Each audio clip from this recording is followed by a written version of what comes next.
Hello বন্ধুরা, superhero decode চ্যানেলে তোমাদের স্বাগতম। আচ্ছা, কেমন হবে যদি দুই অদ্ভুত শক্তিশালী চরিত্র একে অপরের মুখোমুখি হয়, যাদের একজন বাস্তবতাকে ইচ্ছেমতো নিয়ন্ত্রণ করতে পারে আর অন্যজন সময় ও পদার্থকে সম্পূর্ণ নিয়ন্ত্রণ করতে পারে? তাহলে কে জিতবে এই মহাযুদ্ধে? আজকে সুপারহিরো ডিকোডে আমরা মুখোমুখি করব দুই মহাশক্তিধর সত্তাকে। একজন ডিসি ইউনিভার্সের মহাশক্তিশালী লুসিফার মর্নিংস্টার এবং ওয়াচম্যানের ডক্টর ম্যানহ্যাটন। কাকে বলা যায় সত্যিকারের ঈশ্বরসুলভ অস্তিত্ব? চলো গভীরভাবে বিশ্লেষণ করি। পরিচয় ও ক্ষমতা। প্রথমেই জেনে নেই লুসিফার মর্নিংস্টারের পরিচয় ও ক্ষমতা সম্পর্কে। লুসিফার নাম শুনলেই যেন এক ভয়ঙ্কর অথচ অসীম জ্ঞানের অধিকারী এক চরিত্রের ছবি ভেসে ওঠে। তাকে প্রথম দেখা যায় দ্য স্যান্ডম্যান কমিকে, পরে তাকে নিয়ে তৈরি হয় আলাদা কমিক সিরিজ লুসিফার। লুসিফার হচ্ছে ঈশ্বরের তৈরি করা প্রথম স্বর্গদূতদের একজন, যিনি বিদ্রোহ করেন ঈশ্বরের আদেশের বিরুদ্ধে। এই বিদ্রোহের ফলেই তাকে পাঠানো হয় নরকে, আর সেখান থেকেই তিনি হয়ে ওঠেন নরকের শাসক। লুসিফারের ক্ষমতা। বাস্তবতা নিয়ন্ত্রণ বা রিয়ালিটি ওয়ার্পিং। লুসিফার তার কল্পনা থেকে একাধিক মহাবিশ্ব সৃষ্টি করতে পারেন। অমরত্ব বা ইমমর্টালিটি। সে কখনোই বৃদ্ধ হয় না, মৃত্যুবরণ করে না এবং তার শক্তির কোনো সীমারেখা নেই। আধ্যাত্মিক ও মানসিক ক্ষমতা।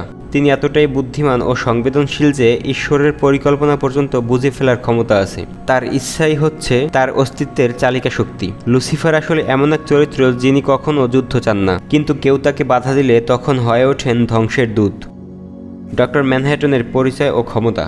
ডক্টর ম্যানহ্যাটনের আসল নাম জন অস্টারম্যান। তিনি ছিলেন একজন পদার্থবিদ, কিন্তু এক ভয়ানক দুর্ঘটনায় নিউক্লিয়ার রিয়েক্টরের ভেতরে আটকে পড়ে তার দেহ ছিন্ন ভিন্ন হয়ে যায়। কিন্তু পরবর্তীতে তিনি ফিরে আসেন সম্পূর্ণ নতুন রূপে, এক অলৌকিক শক্তিধর সত্তা হয়ে।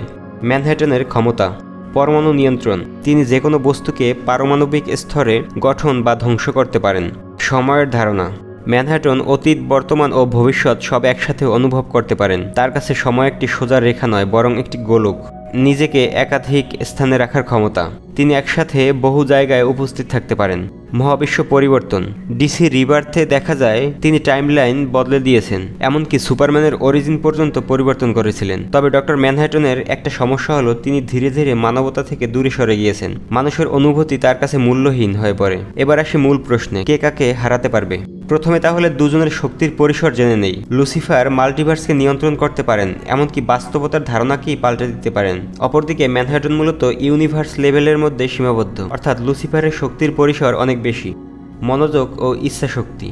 লুসিফার হচ্ছেন হাইলি ডিটারমাইন্ড, তার নিজের সিদ্ধান্তই তার শক্তির উৎস। অপরদিকে ডক্টর ম্যানহ্যাটন অনেক সময় সিদ্ধান্তহীনতায় ভোগেন ও ডিট্যাচড হয়ে পড়েন, যা তাকে আস্তে আস্তে দুর্বল করে দেয়।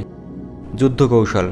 লুসিফার 1000 বছরের অভিজ্ঞ যোদ্ধা। সে যুদ্ধের সময় কেবল শক্তি নয়, কৌশলও ব্যবহার করেন।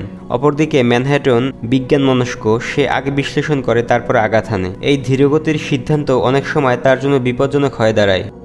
সীমাবদ্ধতা। লুসিফারের সবচেয়ে বড় সীমাবদ্ধতা তার অভ্যন্তরীণ দ্বন্দ্ব। কখনো কখনো সে নিজের অস্তিত্ব নিয়ে প্রশ্ন তোলেন। অপরদিকে ম্যানহ্যাটনের দুর্বলতা তার উদাসীন মনোভাব। সে অনেক সময় মানুষের জীবনকে মূল্যহীন মনে করে। তাহলে কে জয়ী হবে?